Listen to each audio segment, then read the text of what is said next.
ठीक है, चलिए सर, अगला हमने करा था सर डिविडेंड, और डिविडेंड के अंदर एक हमने कहानी भी देखा था।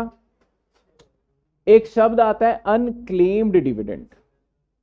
अनक्लेम्ड डिविडेंड, अनक्लेम्ड डिविडेंड का मतलब होता है कि कोई व्यक्ति अपना डिविडेंड लेने ही ना आए। सर कोई व्यक्ति अपना डिविडेंड क्यों नहीं लेने आएंगे, उसके कई सारे रीजंस हो सकते हैं।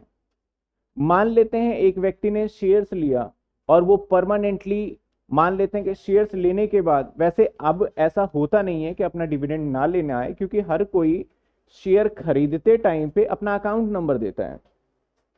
पहले क्या होता था, इन सभी को चेक पकड़ाया जाता था, ले भाई तू चेक ले, तू चेक ले, तू तेरा डिविडेंड का पैसा, पहले ऐसे हुआ करता था।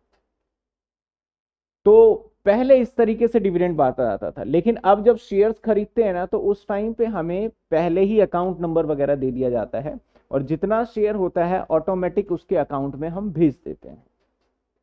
तो भाई व्यक्ति तो अनक्लेम होगा नहीं। अब इस एक कंडीशन के अंदर अनक्लेम हो सकता है। मान लेते हैं मिस्टर एक्स जो है उसने हमारी कंपनी के शेयर्स खरीदे, शेयर्स खरीदने के बाद उसका डेथ हो जाता है, लेकिन उसके परिवार वालों को पता ही नहीं है कि इसने कहीं शेयर्स में भी पैसा ले रखा है, तो परिवार वाले शेयर्स को भी क्लेम नहीं करेंगे। हुआ यूं, डेथ होने के बाद परिवार वालों ने उसका अकाउंट चेक किया, तो अकाउंट में पैसे थे, अकाउंट से पैसे वैसे निकाले, अकाउंट को क्या करवा दिया, बंद। जब अकाउंट को बंद करवा दिया, तो जब कंपनी उस अकाउंट में पैसे भेजेगी तो वो रिटर्न बैक आ जाएगा कि वो अकाउंट तो है ही नहीं। तो वो डिविडेंड जो कंपनी देना चाह रही है वो क्लेम हुआ या नहीं हुआ, नॉट क्लेम। फिर कंपनी उस पते पे भी अपने अधिकारी को भेजेगी कि भैया पता करके आओ कि कोई है नहीं है उनका शेयर्स है। वैसे जनरली करती नहीं है कंपनी, मान लेते हैं कि लॉ के हिसाब से भेजना चाहिए, भेजा जाएगा और पता किया जाएगा, फिर भी नहीं मिल पाएगा, तो ऐसे डिविडेंड को बोलेंगे अनक्लेम डिविडेंड। और अनक्लेम डिविडेंड वो होता है जो, क्योंकि उस जो जिसकी डेथ हो गई उसको तो डिविडेंड नहीं मिला, तो हम बोल देंगे ये डिविडेंड अनक्लेम्ड है। लेकिन मान लो कभी ना कभी उसके घर वालों को सफाई करते हुए शेयर्स के डॉक्यूमेंट मिल गए, हो सकता है ना।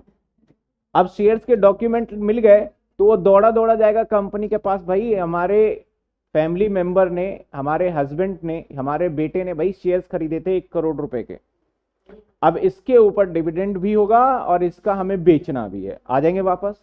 तो वो डिविडेंड बाद में जाके क्लेम हो सकता है पूरा का पूरा। लेकिन कंपनी क्लेम डिविडेंड को 7 साल का वक्त देती है कि भैया इंतजार करती है, अगर कोई व्यक्ति डिविडेंड नहीं ले रहा या हम उसे नहीं दे पा रहे, तो कंपनी अपने पास 7 सालों तक होल्ड करके रखती है।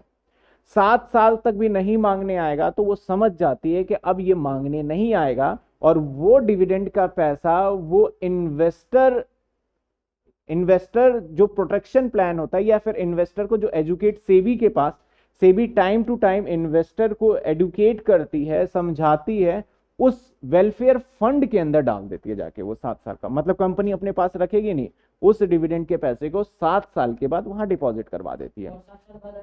7 साल के बाद फिर वो सेबी से सारा लिंक हो जाएगा हमारा, हमसे कोई लेना देने, बोलते रूल है ये कंपनी लॉ का, तो हम उसी को फॉलो करेंगे भाई।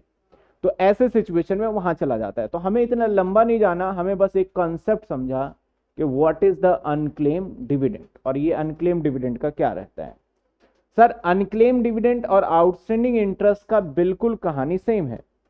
जिस तरीके से हमने डिविडेंड बनाया होगा, डिविडेंड जब पेड करने का सोचा होगा तो पीएनएल में पूरा डाल दिया होगा, और जब पेमेंट करने के लिए गए तो जो लोग नहीं मांगने के लिए आए उसका पैसा कट करके पेमेंट हुआ होगा। तो पीएनएल में तो ज्यादा गया हुआ है हमारा डिविडेंड, लेकिन पेमेंट कम हुआ है। तो अगेन हम जब ऐड करेंगे ऑपरेटिंग एक्टिविटी में तो फुल अमाउंट ऐड कर देंगे, लेकिन जब हम पेमेंट करने जाएंगे तो फाइनेंसिंग में आफ्टर डिडक्टिंग अनक्लेम डिविडेंड को ऐड करेंगे, और जो करंट लाइबिलिटी में आपका डिविडेंड दे रखा होगा उस डिविडेंड का कोई ट्रीटमेंट नहीं होने वाला, उस डिविडेंड का कोई ट्रीटमेंट नहीं होगा।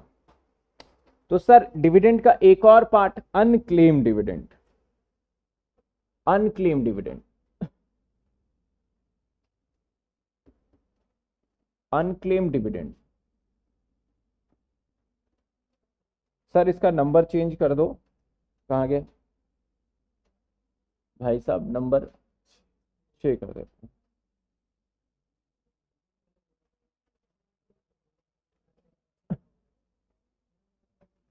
सर ये हो गया 7 point.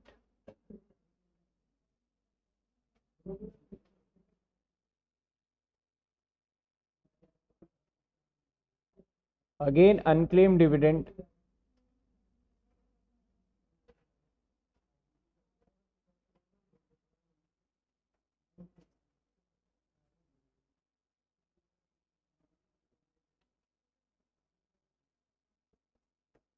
add in operating of activities full amount. For example, final dividend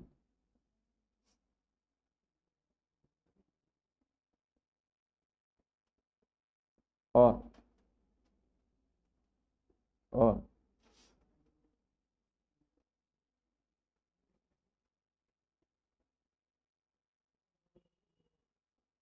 proposed dividend previous year.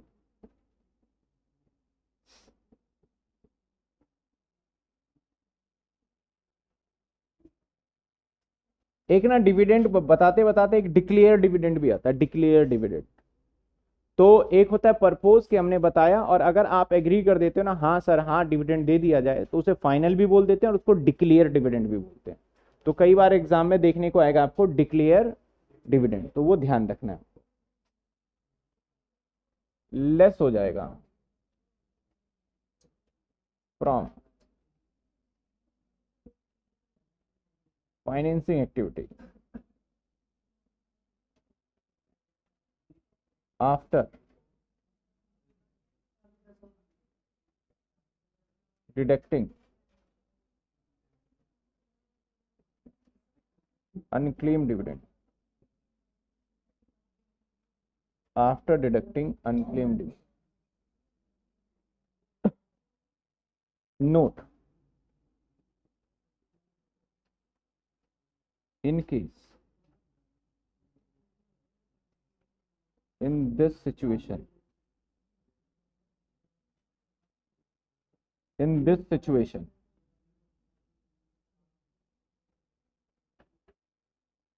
unclaimed dividend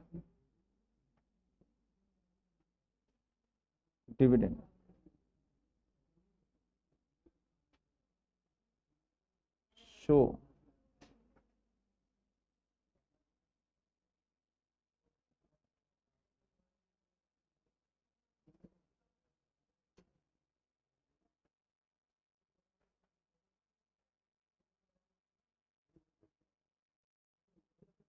is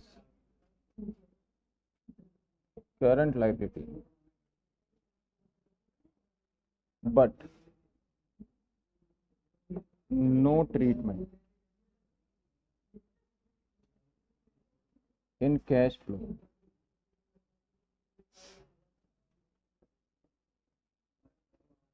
statement, कोई ट्रीटमेंट नहीं होगा।